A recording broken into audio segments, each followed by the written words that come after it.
Bună, dragii mei! Astăzi vreau să fac o rețetă de ardei umpluți la tavă și vă invit în bucătăria mea pentru ca să vedeți cum îi voi pregăti. Spun că este puțin diferit deoarece ardei folosiți astăzi vor fi ardei capia.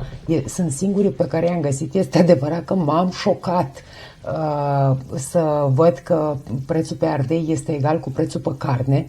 Dar asta este, 23 de lei ardei, 23 de lei carnea. Carnea pe care am cumpărat-o ca și bucată și am tocat-o. Avem aici 1 kg de carne, circa 1 kg de ardei, 10-12 ardei capia. Să vedem de cât avem nevoie. 3 cepe mari, deoarece voi folosi și la sos, 100-120 de grame de orez cu bob rotund, niscai bulion de casă, din cămară, cum v-am obișnuit, condimente, foi de dafin, cimbru, sare. Cam astea sunt ingredientele și haideți să trecem la treabă. Ardeiul, pentru că este sub forma aceasta lungă și cu siguranță nu ar sta în tavă în picioare, am mai făcut și când îl decupam aici, introduceam carne, dar de fiecare dată rămânea partea asta a ardeiului goală. Am decis să-l tai sub această formă. Vedeți, este curățat în interior. Vă arăt imediat cum. Îl secționăm pe lungime. Îl crăpăm așa ușor, astfel încât să nu rupem. Băgăm o lingură până în capăt, să scoatem miezul. Îl scoatem și nervurile cu lingura. Mie așa îmi funcționează. Dacă găsiți o altă variantă, este perfect. Se scot nervurile, se adună și le scoatem imediat. Pe care dacă mai rămân semințe, în momentul în care îl spălăm, ele ies de acolo. Tai acest un pic din capătul ăsta să nu fie foarte lung și practic el va arăta. Vedeți? Miezul acesta, el este scos împreună cu aceste nervuri. Încercăm să nu tragem tare pentru că mai ales acesta este, văd că e destul de proaspăt, nu este unul moale, să nu crape. Lucrăm cu atenție. Dar cu lingura este cea mai bună variantă de... Într-o tigaie am pus 2 linguri de ulei, iar aici în care vom căli ceapa. Am aici 3 cepe, după cum vedeți, pe de o parte ceapa care va intra în carne și ceapa pentru sosul pe care îl vom pregăti.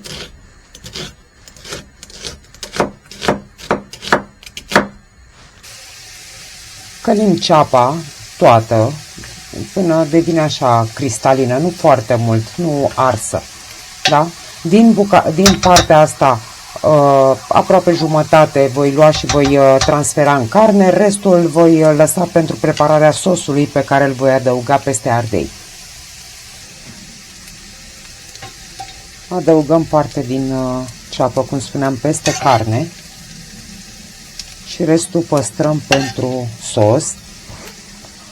Aici puteți să le spuneți și deoparte să se răcească un pic înainte de a pune pe carne. Iar peste ceapa aceasta vom adăuga din minunăția aceasta de bulion făcut în casă. Și lăsăm să se pătrundă gusturile. Am adăugat bulionul, adăugăm și condimentele, cimbru și foile de dafin. Am adăugat sare, piper și o să adaug și o cană cu apă și o să le las să scadă un pic. Peste aceasta adăugăm și orezul. Orezul l-am lăsat un pic la muiat. Sare am pus, piper am pus și amestecăm compoziția.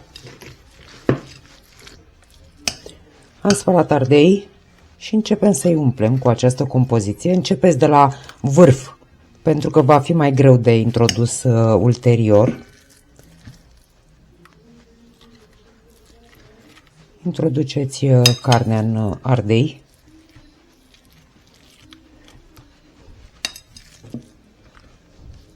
Ei, N-ați văzut nimica, da? Nu suntem perfecți niciodată în bucătărie.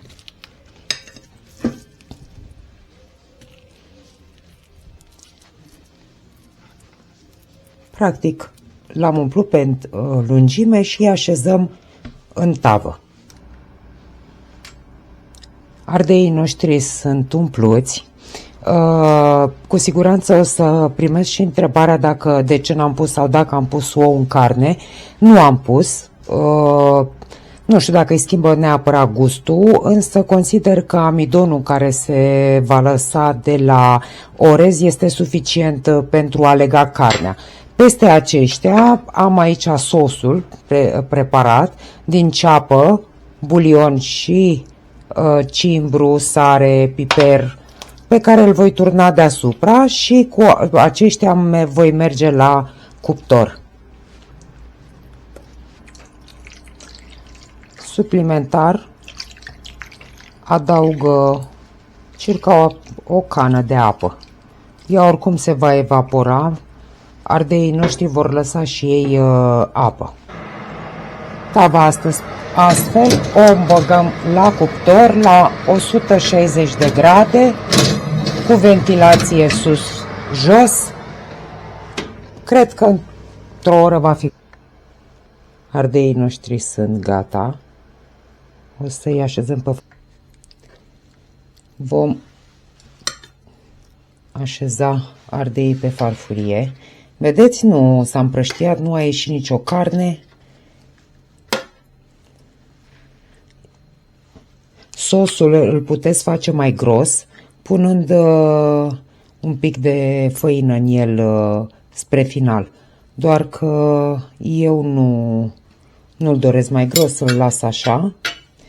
Se poate servi foarte bine cu o smântână sau cu un iaurt mai gras. Eu am ales un iaurt gras astăzi. Și un pic de pătrunjel verde. Aleg să pun pătrunjelul la final și nu să se fiarbă, tocmai pentru a-și păstra aroma. Aceasta este cina noastră. Vă recomand să o încercați. Poftă mare și vă aștept și de acum încolo să mă urmăriți pe canalul meu de YouTube. O seară plăcută! Pa, pa!